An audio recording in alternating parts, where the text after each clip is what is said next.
अब तक आपने देखा नलिनी अपने भयानक ख्वाब और चेहरे पर दाग से बहुत ज्यादा परेशान थी। तभी अचानक किसी कॉलेज प्रोजेक्ट के सिलसिले में वो उसी जगह पहुंच जाती है जो जगह उसे अक्सर सपने में दिखाई देती है। उसके बाद उसे वहां कुछ ऐसा मिलता है जिससे नलिनी के हाव भाव पूरी तरह से बदल जाते हैं। अब आगे छत पर खड़ी नलिनी को ढूंढते हुए माँ आवाजें दे रही थी। नलिनी, कहाँ है तू? अब ये लड़की आधी रात को कहाँ चली गई?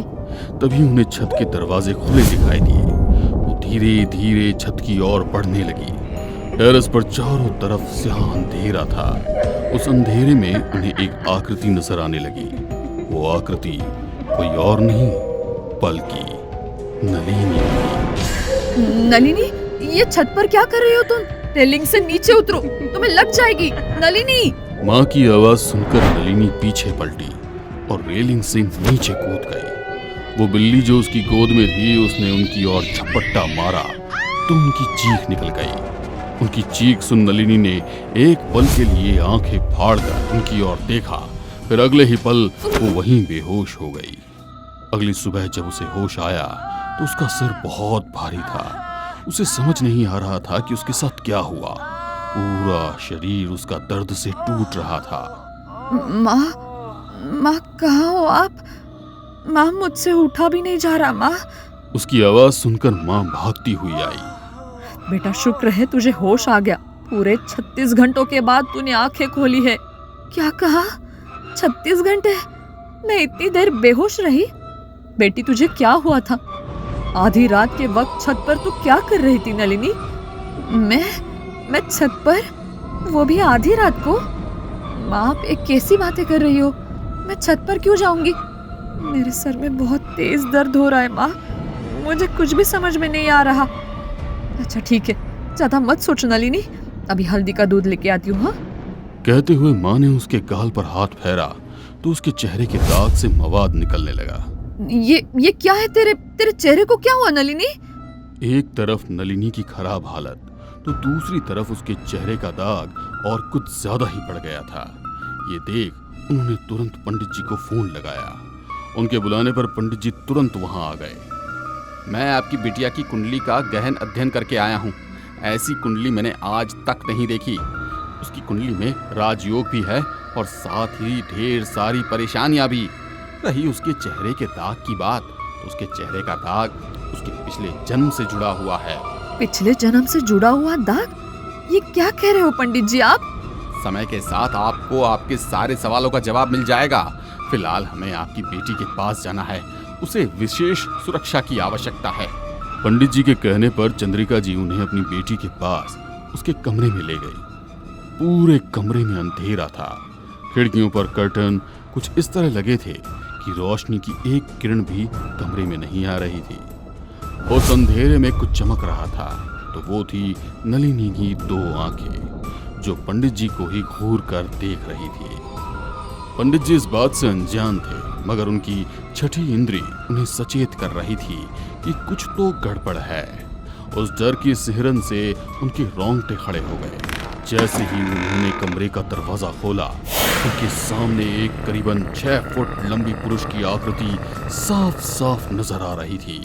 उसके पूरे शरीर पर किसी जानवर की तरह बाल थे और वो हल्का हल्का गुर्रा रहा था। पंडित जी ने काली माँ का स्मरण किया और झटके से दरवाजा खोल दिया। जैसे ही उन्होंने दरवाजा खोला, वहां का नजारा देख वो हैरान थे। नलिनी, ये क्या हो गया तुझे? कहते हुए चंद्रिका जमीन पर पड़ी हुई अपनी बेटी को उठाने के लिए आगे बढ़ी तो पंडित जी ने उन्हें रोक दिया। नलिनी ने अपनी आंखें खोली और मुस्कुराते हुए उन लोगों की तरफ देखते हुए अपने पास बैठी बिल्ली को गोद में बिठा लिया। देख, तू जो कोई भी है, इस बच्ची को छोड़कर चली जा। तेरा और इसका इस जन्म का कोई रिश्ता नहीं है। पिछले जन्म के रिश्ते की वजह से इसका ये जन्म खराब मत कर। देख पंडित, तो इन सब बातों से दूर रह, उसी में तेरी भलाई है। हम लोग उस जन्म में नहीं मिले तो क्या हुआ, इस जन्म में हमें कोई अलग नहीं कर सकता। तेरा और इस लड़की का कोई मेल नहीं है। तू कई जन्मों से इसे पाने के लिए भटक रहा है। इस जन्म में भी तुम दोनों एक नहीं हो सकते। पंडित, तू क्या हमें अलग करेगा?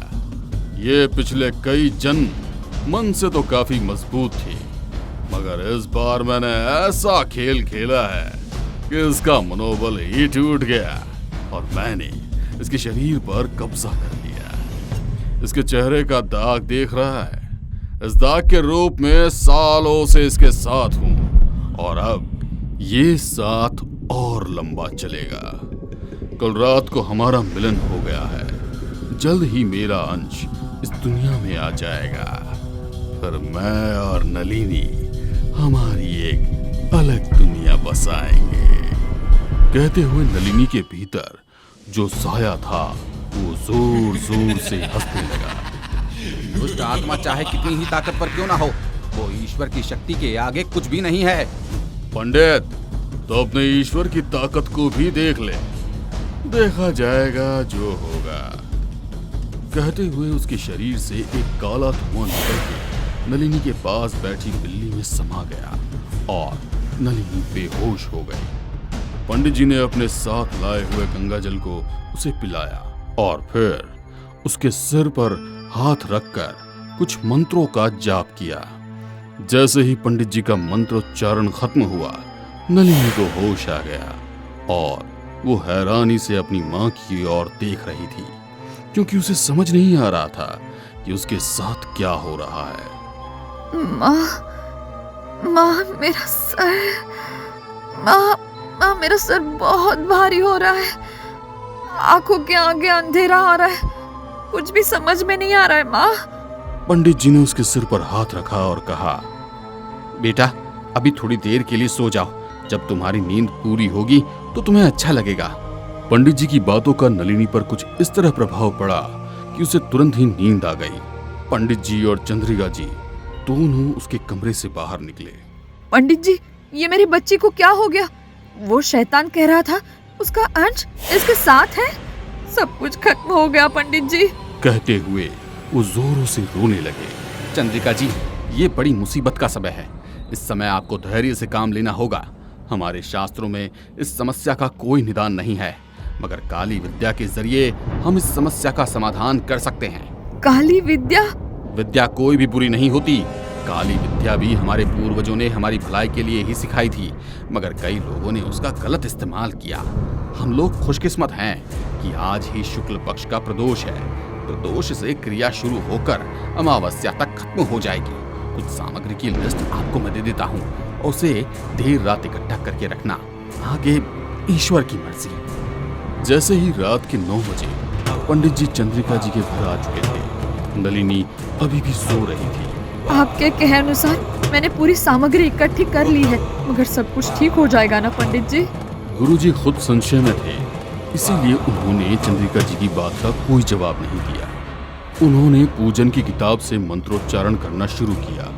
पूजा से पूरे घर में एक अलग ही माहौल बन गया था। अमावस्या के पहले ही आसमान में इतनी कालिमा थी कि मानो अमावस्या आज हो। पूजा के प्रभाव के कारण नलिनी इस तरह चिल्ला रही थी कि उसकी आवाज किसी के भी कान फोड़ने के लिए पर्याप्त थी, मगर उसकी चीखों का पंडित जी पर कोई असर नहीं हुआ। वो काली बिल्ली वहां पर आकर उस हवन को रोकने की कोशिश करने लगी, मगर पंडित जी ने पास रखे एक बक्से से एक गुड़िया निकाली और उसकी छाती पर एक कील को चुभो दिया। जैसे ही उन्होंने ऐसा किया, चंद्रिका ये देखकर हैरान हो गई। उस पुतले के सीने में से खून निकलने लगा और वो बिल्ली कुछ ही मिनट में तड़प कर मर गई। पंडित जी ने उस बिल्ली को हवा में उछाल दिया। वो बिल्ली हवा में ही कहीं गायब हो गई।